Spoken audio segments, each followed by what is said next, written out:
Guys, welcome to GS portal for you में आपका एक बार फिर से स्वागत है। आज हम लोग जो रिसेंट में कल की न्यूज है, तो आज हमने सोचा कि आप लोग के लिए वीडियो बना दूं, क्योंकि जो केरल का जो नाम है वह नाम चेंज कर दिया गया है केरलम करने की, जो कि केंद्र सरकार की जो कैबिनेट ने, यानी सेंट्रल गवर्नमेंट की जो कैबिनेट ने मंजूरी दे दिया है कि जो केरल का नाम है, यानी केरला बोलते हैं, उसका नाम हो जाएगा चेंज किसमें, केरलम में। यह इंपॉर्टेंट है, इससे आपके एक क्वेश्चन तो आपको एग्जाम में किसी न किसी एग्जाम में यहाँ से आपको देखने को मिलेंगे ही मिलेंगे। और इस चैप्टर में हम part 1 of the Indian constitution करेंगे, जिसमें आर्टिकल क्या है, तो आर्टिकल 1 से लेकर 4 तक के बारे में हम इसमें बात करेंगे। क्योंकि जब हम इसका बात कर रहे हैं, केरल से केरलम की बात कर रहे हैं, तो पार्लियामेंट किस चीज में अमेंडमेंट करेंगे, कैसे, कौन से मेजोरिटी से करेंगे, इसके बारे में हम डिटेल देखेंगे। क्योंकि जब हमारा उद्देश्य क्या है, यदि हम केरला को केरलम में कन्वर्ट कर रहे हैं तो किस संविधान के प्रोविजन से कर रहे हैं, वो सभी तो आपको बताना अनिवार्य है ना। तो चलिए बिना देरी के हम शॉर्ट वीडियो रखेंगे, और इम्पोर्टेंट है किसी भी एग्जाम के लिए, यानी जान लीजिए कि भीड़ी आई है। तो चलते हैं हम लोग केरला टू केरलम का बैकग्राउंड क्या है। क्योंकि जब हम केरला से, ठीक है, हम केरलम बनाने जा रहे हैं, इसका बैकग्राउंड क्या है, यानी कहां से बात उठती है। ठीक है, सबसे बड़ी बात यही है। देखिए सबसे बड़ी बात क्या है कि legislative assembly of Kerala passed और रिजोल्यूशन ऑन 24, ठीक है, 24/6/2024 को इसने अपने विधानसभा से एक रिजोल्यूशन पास किया था कि हमको केरला को केरलम में कन्वर्ट करना है, यानी हम स्टेट का नाम को चेंज करना चाहते हैं। बट ये पावर उसके पास नहीं है, स्टेट के पास, यह पावर सेंट्रल के पार्लियामेंट के पास। बट रिजोल्यूशन पास कर कर भेजना है प्रेसिडेंट को, प्रेसिडेंट भेजेगा पार्लियामेंट को, पार्लियामेंट पास करेगा सिंपल मेजोरिटी से, तब यहाँ का नाम केरला से केरलम होंगे। तो वही प्रोसेस देखते हैं क्या क्या इसमें आगे की प्रोविजन है।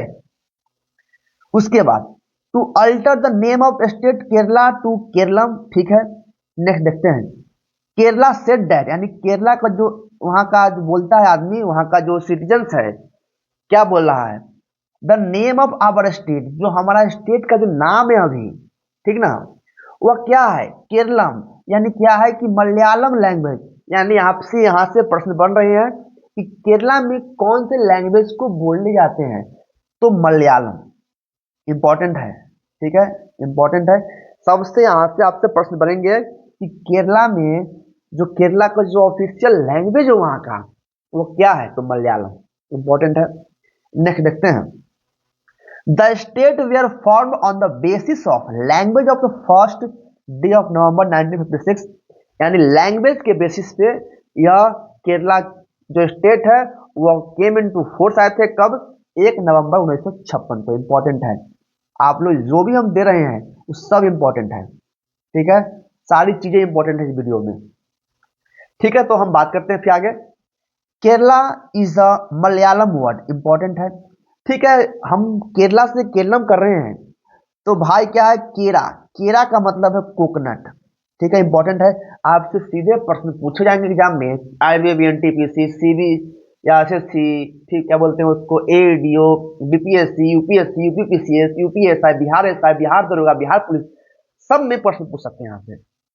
ठीक है, तो पूछेंगे केरा का मीनिंग क्या है, तो केरा का मीनिंग है यहाँ पे क्या, कोकनट। ठीक है, इंपॉर्टेंट है। उसके बाद आलम का इंग्लिश है लैंड, यानी मीनिंग क्या निकल के आता है, जो लैंड ऑफ कोकोनट किसका नाम है, लैंड ऑफ कोकोनट कहते हैं केरला को, जो अभी कैबिनेट ने मंजूरी दे दिया है केरलम बनाने का। ठीक है, इंपॉर्टेंट है। नेक्स्ट देखते हैं उन्होंने क्या बोला, वहां का जो state legislative assembly, this name reflect state culture, identity and linguistic heritage, important है। अब हम देखते हैं इसका कॉन्स्टिट्यूशनल प्रोविजंस क्या है, प्रीलिम्स के लिए फैक्ट्स क्या इंपॉर्टेंट है। Article 3 of the Indian constitution क्या बोलता है, parliament have the power to change the name of any state, यानी पार्लियामेंट के पास पावर है किसी भी स्टेट के नाम को चेंज करना, किसी भी दो स्टेट को मिलाकर एक स्टेट बना देना, किसी भी स्टेट का एरिया को घटा देना, किसी भी स्टेट का एरिया को बढ़ा देना, यह सब पावर किसके हाथ में है? तो पार्लियामेंट के हाथ में है। आपसे सीधे प्रश्न पूछे जाएंगे कि स्टेट का नाम चेंज करने का पावर किसके पास है? स्टेट लेजिस्लेटिव असेंबली के पास या कि पार्लियामेंट के पास? तो आपको आंसर देना है पार्लियामेंट। प्रोसेस क्या है? देखो, यदि हम नाम चेंज करना चाह रहे हैं, जैसे कि बिहार है, तो बिहार का नाम यदि हम चेंज करना चाह रहे हैं तो कैसे प्रोसेस है? सबसे पहले state legislative assembly pass a resolution, वहां का जो विधानसभा है वह पास करेगा एक रेजोल्यूशन, ठीक है, सिंपल है। उस पास करने के बाद वह कहां पे भेजेगा? तो प्रेसिडेंट के पास भेजेगा प्रपोजल को कि हाँ, फिर प्रेसिडेंट क्या करेगा? उसको रेफर कर देगा कहां पे? पार्लियामेंट के पास। ये इंपॉर्टेंट है। Then parliament pass with simple majority, यानी majority of present and voting member, यानी सपोज कीजिए कि 500 मेंबर है, 500 में से उस दिन 400 प्रेजेंट है, तो 400 का 50% 201, ठीक है, इंपॉर्टेंट है, ये सिंपल मेजोरिटी। तब लास्ट में ऑफिशियली नाम चेंज होता है, ठीक है, सिंपल है, एकदम क्रिस्टल क्लियर हो गई होगी कि कैसे कैसे प्रोसेस होती है। नेक्स्ट देखते हैं other important points. Union and it's territory क्या है? यह part 1 of the Indian constitution में है, जो कि आर्टिकल 1 से लेकर 4 के बीच में क्या है? हमारे भारतीय संविधान में है। आर्टिकल फर्स्ट क्या कहता है? Name and territory of the union, ठीक है। अब आर्टिकल 1 क्या है, हम इस पर बात करते हैं। आर्टिकल 1 अनुच्छेद 1 क्या कहता है? इंडिया, अंडरलाइन कीजिएगा, India that is Bharat shall be a union of state, यानी ऑफिशियली हम कह सकते हैं कि जो हमारा भारत का जो नाम है वह दो है, एक इंडिया, एक भारत, ठीक है। तो आगे देखते हैं, यानी हम कह सकते हैं कि जो हमारा ऑफिशियल नाम है हमारे कंट्री का वह दो ही है, एक इंडिया और एक भारत। हम हिंदुस्तान हमारे संविधान में नाम नहीं है। आप लोग ध्यान से दीजिए कि हिंदुस्तान, हिंदुस्तान जो नाम जो है हमारे संविधान में नहीं है। आपसे सीधा प्रश्न पूछे जाएंगे कि संविधान में हिंदुस्तान नाम का जिक्र है क्या हमारे कंट्री का?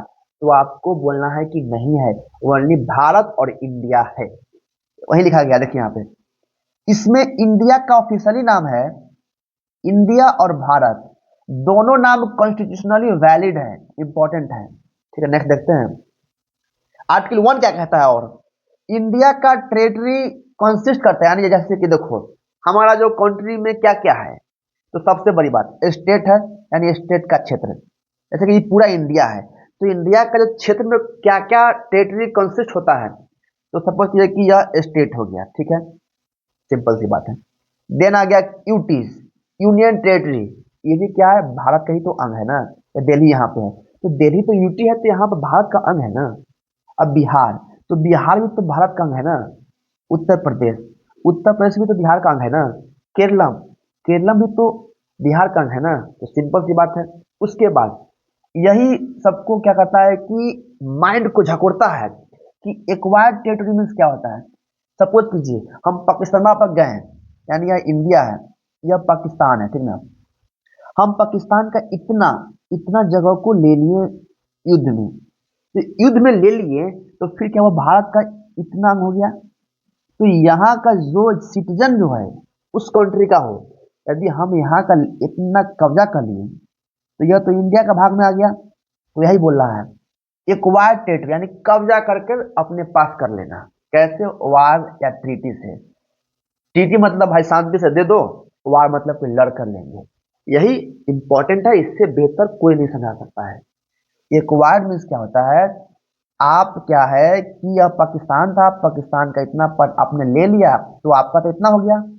तो यही बता रहा है कि किसी का एक्वायर्ड करने के बाद, प्रॉपर्टी लेने के बाद वहां पे अपने सिटीजन्स को क्या करना? निवास करवाना, और वहां पे फिर नागरिकता देना, यही क्या हो गया? Acquired territory. आर्टिकल 2 देखते हैं, इंपॉर्टेंट है।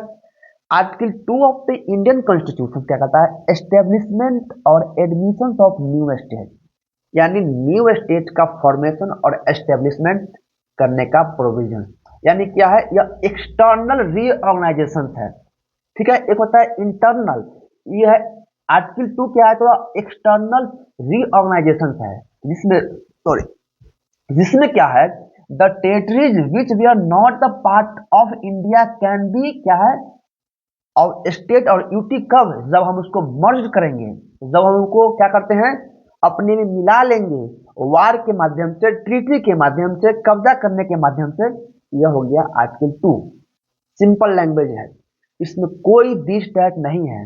और सिंपल आपके प्रश्न पूछे जाएंगे यहाँ से कि फॉर्मेशन या एस्टेब्लिशमेंट ऑफ न्यू स्टेट किस आर्टिकल में है, तो formation of new state article 3 में है, but establishment of new state article 2 of the Indian constitution से आपको ध्यान देना है।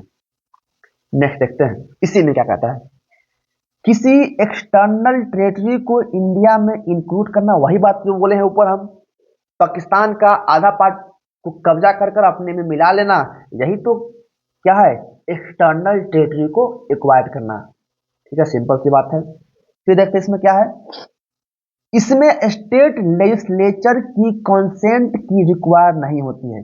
सिंपल सी बात है, आर्टिकल 2 में स्टेट लेजिस्लेचर की तरफ से कोई कंसेंट नहीं होती है, यानी कोई कंसेंट की जरूरत नहीं है। इंपॉर्टेंट है, वीवीआई है, आप लोग इग्नोर मत कीजिए। नेक्स्ट देखते हैं, इसमें पार्लियामेंट डायरेक्टली लॉ बना सकता है। आर्टिकल 2 में इसमें पार्लियामेंट डायरेक्टली लॉ बना सकता है।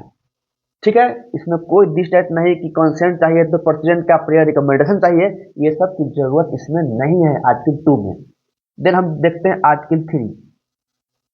Article 3 of the Indian constitution क्या कहता है, formation of new states, important है, formation of new states and alteration of areas, boundaries, name of existing state.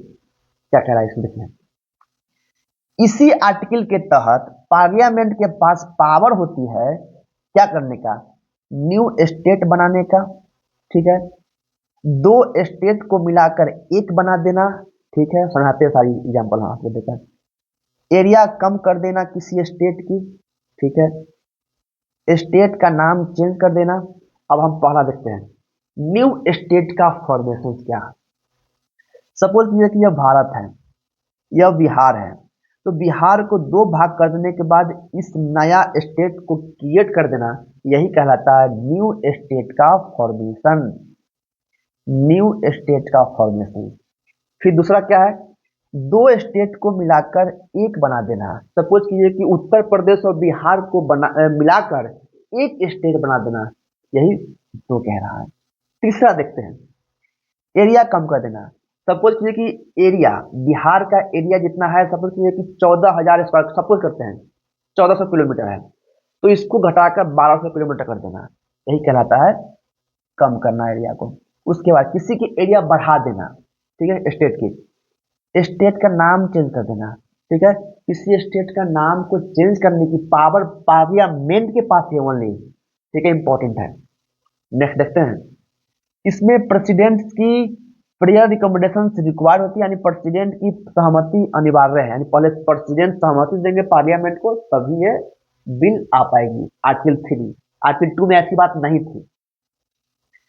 President concerned state legislatures को ओपिनियन देने के लिए भेजता है। ठीक है, यानी जो प्रेसिडेंट है वह कंसर्न, यानी कि जैसे कि केरला, तो केरला स्टेट लेजिस्लेचर्स को प्रेसिडेंट ओपिनियन देने के लिए भेजेंगे कि हाँ ठीक है।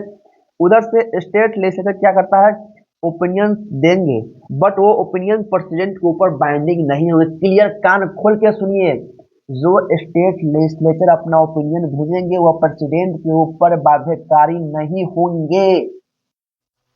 नेक्स्ट देखते हैं, पार्लियामेंट सिंपल मेजोरिटी से पास करेगी, ये ऊपर देख चुके हैं सिंपल मेजोरिटी क्या होती है, सिंपल है।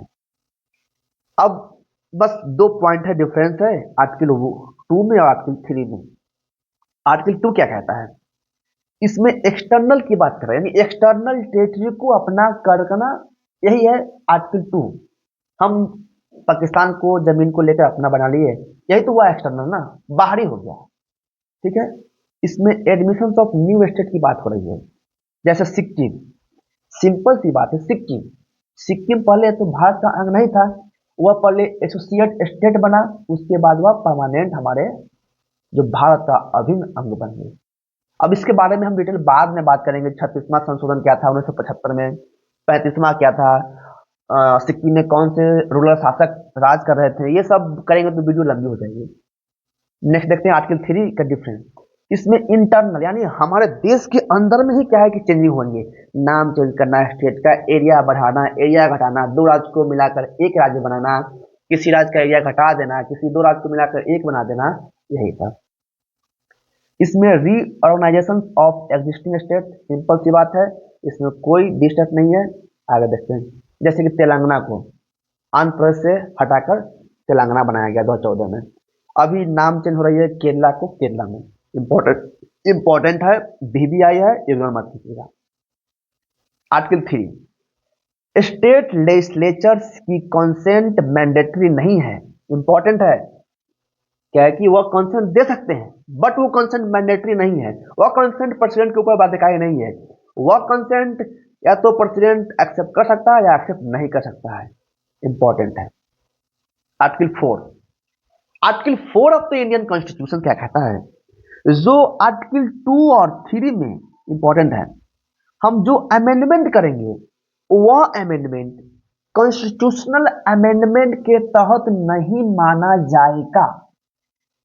कॉन्स्टिट्यूशनल अमेंडमेंट जो पार्ट 20 में है, आर्टिकल 368 में है, वह संविधान संशोधन जो हम आर्टिकल 3 और आर्टिकल 2 में संशोधन करेंगे, वह संशोधन संविधान संशोधन नहीं माना जाएगा। देखिए फिर बोल रहे हैं, आर्टिकल 2 में और आर्टिकल 3 में जो हम संशोधन करेंगे वह संशोधन आर्टिकल 368 के तहत नहीं माना जाएगा। तो आज हम लोग ने article 1, article 2, article 3 and article 4 देखे हैं। और इसमें क्या है कि हम ज्यादा वीडियो को लंबी करेंगे तो स्टेट रीऑर्गेनाइजेशन की बात करेंगे, फजल अली कमीशन, उसके बाद जेबीपी कमेटी, कौन से स्टेट कब बना, 7th कॉन्स्टिट्यूशनल अमेंडमेंट 1956 में क्या हुआ था, स्टेट रीऑर्गेनाइजेशन जिसमें पार्ट 4, पार्ट 8, 14 स्टेट, 6 यूटीज, ये सब करेंगे तो वीडियो लंबी हो जाएगी। तो आज के लिए इतना ही रखते हैं। Bye bye, take care, love you एंड आप लोग प्लीज हमें सपोर्ट कीजिए। आप ही हमारे लिए सब कुछ है, क्योंकि हम YouTube आपके लिए लाए हैं और हम चाहते हैं कि जो मेरा खाली टाइम है, आपका जो काम हम करते हैं कहीं पे, उसके बाद जो टाइम बचे वो आपको दें और आप भाई बंधु को लिए हम अपने टाइम निकालें, क्योंकि हम चाहते हैं कि GS पोर्टल फॉर यू को हम बड़ा करें आप लोग के साथ मिलकर। तो आज के लिए इतना ही, आगे के लिए थैंक्स, बाय बाय।